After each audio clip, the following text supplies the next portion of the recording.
I've taught at a couple of different places in different roles, and one of the things that I've noticed about the student body at Lutheran is they actually tend to be younger than some of the other places where I have taught. And that provides a number of different things. One, it provides this richness of enthusiasm, and it allows for some questions that get asked by younger students that you might not always get from more seasoned students. But it also provides for areas of growth that they often are acutely aware of.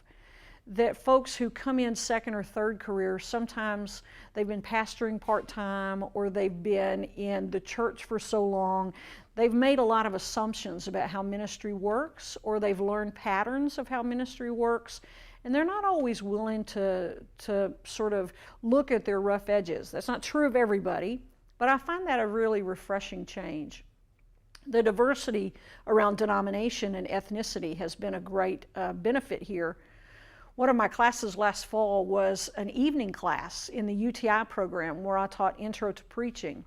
We had about 12 students, and half of them were Lutheran students in the Lutheran track for ordination, and about half of them were African American students, some Baptist, an AME, some Lutheran. And one of the things that I had the most fun with in that class was the opportunity for us to really explore what we believed in contrast to what others believe. One of the things that some Lutherans get a little upset about is when you talk about works righteousness. And one of our Baptist students, for whom that's a very valid part of their doctrine, is questioning it himself, but it was a part of his denominational heritage. He preached a sermon that really was around the issue of works righteousness and earning your way into heaven. And it was almost, for the Lutheran students in the room, as if someone was scratching their nails on the chalkboard. You could see visibly and viscerally their reaction to that theology. And so when he finished preaching, we paused for a minute for folks to ponder. And I said, the first thing I want us to do is just talk about the sermon. Just talk about his delivery and what he did. And we did that first. And then I said, now let's talk about your response to some of the theology in that sermon.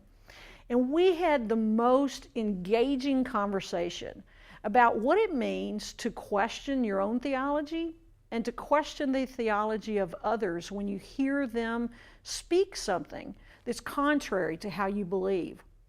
For a couple of the students, it solidified for them again what they do believe and made them say, that is absolutely not where I am about the gospel, and so I'm even more confident about what I believe and who I am.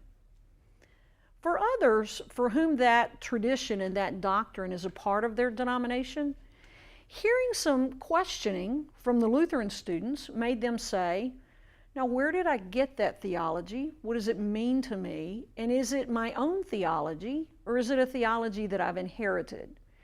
And the conversation for several weeks after, before class, during break time, after class, and even in some of our in-class discussions, was around really owning your theology when you preach. Now that was all along an intention of our class, but that diversity in that moment, in that preaching experience, allowed for some depth of conversation that you wouldn't get in a classroom where you didn't have that kind of richness of diversity.